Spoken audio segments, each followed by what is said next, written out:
Assalamualaikum warahmatullahi wabarakatuh. Saya Putri Rahmawati dari kelas TI C2 dengan NIM 3122181. Di sini saya akan menjelaskan sedikit tentang materi di pertemuan 4 dengan mata kuliah pengembangan sistem informasi dan aplikasi IoT untuk Informatik Engineering dengan dosen pengampu Bapak Asep Arwan Sulaiman STMKOM. Baik, di sini saya akan memulai. Di sini di pertemuan 4 kita membahas pengolahan data dalam IoT. Memahami bagaimana teknologi IoT mengubah pengumpulan dan pengolahan data.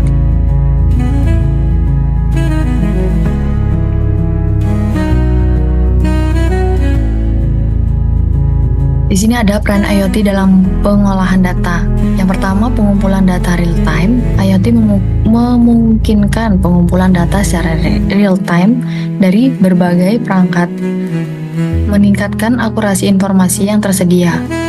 Yang kedua yaitu ada keputusan lebih cepat dan efisien.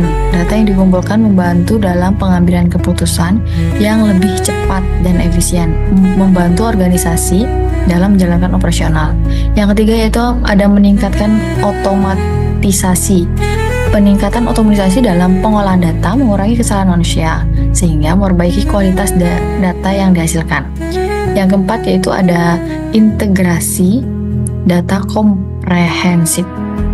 Itu memungkinkan integrasi data dari berbagai sumber untuk analisis yang lebih komprehensif, meningkatkan wawasan yang dapat diperoleh. Selanjutnya itu ada proses pengolahan data IoT. Yang pertama yaitu pengumpulan data. Proses pengolah data IoT dimulai dengan pengumpulan data dari sensor dan perangkat yang terhubung. Yang kedua yaitu pemrosesan data. Data yang terkumpul kemudian diproses menggunakan algoritma untuk melakukan analisis yang mendalam. Yang ketiga yaitu ada analisis dan insight. Hasil dari analisis digunakan untuk menghasilkan insight yang berguna bagi pengambilan keputusan. Yang keempat yaitu pengolahan lokal versus cloud. Pengolahan data ini dapat digunakan secara lokal atau di cloud tergantung pada kebutuhan aplikasi. Selanjutnya yaitu ada pengumpulan data IoT. Di sini pengumpulan data melalui sensor. Data dikumpulkan melalui sensor yang terhubung ke internet untuk menghasilkan lebih lanjut. Yang kedua, ada beragam sumber data. Proses pengumpulan meliputi pengambilan data dari lingkungan dan perangkat yang berbeda. Selanjutnya itu ada metode pengumpulan data. Metode pengumpulan data menggunakan protokol seperti MQTT, HTTP, dan CUEP. Yang selanjutnya itu adalah jenis data yang dikumpulkan. Data yang dikumpulkan dapat berupa teks, gambar, atau video tergantung pada jenis sensor. Selanjutnya yaitu ada tantangan pengumpulan data IoT. Yang pertama itu ada keamanan dan privasi.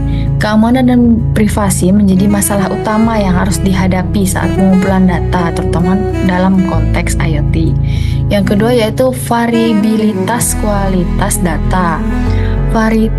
Variabilitas kualitas data dalam perangkat yang berbeda dapat mempengaruhi keakuratan dan hasil analisis data. Yang ketiga yaitu ada masalah konektivitas. Masalah konektivitas dan jaringan dapat menghambat proses pengumpulan data, terutama di daerah dengan infrastruktur yang buruk. Yang keempat yaitu ada standar yang tidak konsisten. Standar yang tidak konsisten antar produsen perangkat juga menjadi tantangan besar dalam pengumpulan data yang efektif.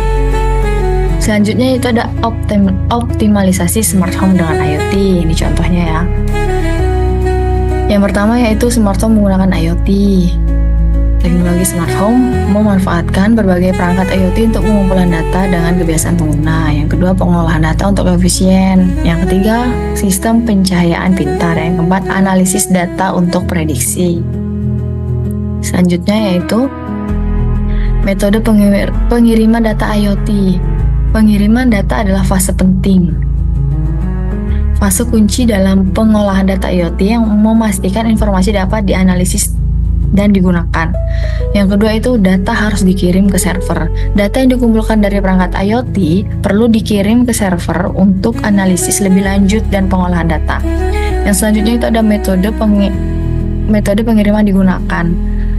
Pengiriman data dapat dilakukan melalui berbagai metode seperti koneksi Wi-Fi, seluler, dan lainnya, tergantung pada kebutuhan aplikasi. Yang selanjutnya itu ada kecepatan dan keamanan yang sangat penting. Kecepatan dan keamanan pengiriman data sangat penting untuk menjaga integritas informasi dan mencegah kebocoran data. Di sini ada metode pengiriman data IoT. Yang pertama itu ada MQTT, protokol ringan. Yang kedua yaitu ada HTTP, metode umum. Yang selanjutnya yaitu ada WebSocket, komunikasi dua arah. Selanjutnya itu ada tahapan pengolahan data IoT.